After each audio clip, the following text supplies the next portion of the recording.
Muwakkalun bil mantik. Bencana itu seringkali timbul karena ucapan manusia itu sendiri. Ya, karena ucapan manusia itu sendiri. Dalam kisah Nabi Yusuf alaihissalam, seperti yang sudah kita sering dengar dan terutama kita baca dalam wahyu-wahyu Allah Ta'ala, Nabi Yusuf mengatakan, ya Allah, penjara lebih aku sukai ya daripada harus ya tergoda oleh wanita-wanita itu. Harus terfitnah oleh wanita, harus melayani mereka semua. Lebih baik saya masuk penjara. Akhirnya Nabi Yusuf masuk ke dalam penjara. Selamat dari godaan wanita, masuk ke dalam penjara. Ini salah satu contoh yang ada di dalam Al-Quran. Salah satu contoh yang ada dalam Al-Quran. Kalau begitu, kita sadar bahwasannya ucapan itu punya kekuatan. Ya. Ucapan punya kekuatan. Karena ucapan punya kekuatan, maka pakai ucapan ini untuk yang baik. Pakai ucapan ini untuk yang baik. Dalam marah sekalipun, ucapkan yang baik.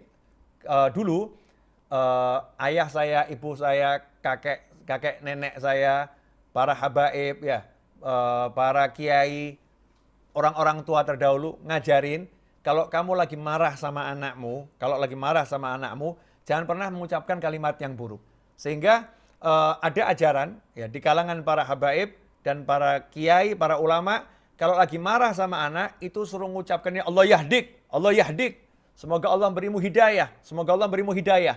Jadi bagus banget marahnya, semoga Allah beri kamu hidayah, semoga kamu jadi semakin pandai, semoga kamu semakin kaya. Jadi marahnya itu doa yang bagus. Itu orang-orang terdahulu tuh gitu. Nggak mengucapkan kalimat-kalimat yang negatif.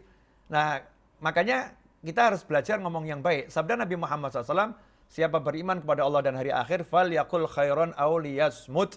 Hendaknya dia berkata yang baik atau dia diam saja. Nah, terus gimana caranya kalau nggak bisa mengendalikan lisan? Ya, kalau nggak bisa mengendalikan lisan, caranya diam. Ketika marah itu berdiri, pindah posisi jadi duduk. Kalau duduk, pindah berbaring, gitu kan ya. Kemudian kalau masih belum beres, ya wudhu lah. Mandi sekalian kalau perlu ya, biar seger itu. Biar nggak marah. Artinya objek yang buat kita marah, singkiri dulu. Insya Allah nanti kan jadi tidak mengumbar dengan kalimat-kalimat yang nggak baik. Termasuk ucapan itu tulisan.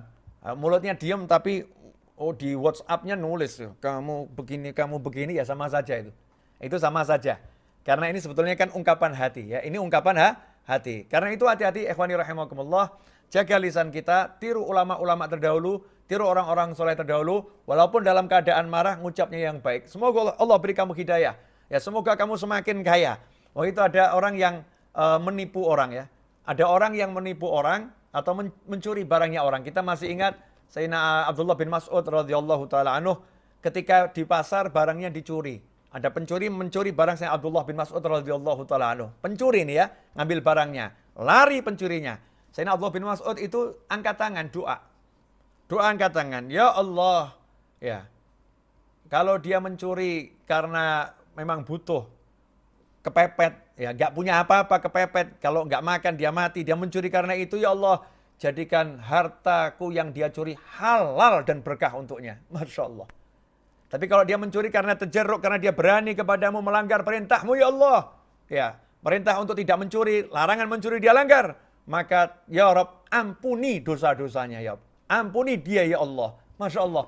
Yang keluar itu bagus, mintakan ampunan, menjadikan hartanya berkah. Sementara kita kalau ada orang mencuri harta kita, ya Rob, mudah-mudahan orangnya itu masuk ke dalam jurang, mati putus kepalanya. Masya Allah. Na'udzubillah min dzalik. Yang keluar kalimat-kalimat yang buruk. Kejam hati kita nih kalau seperti itu.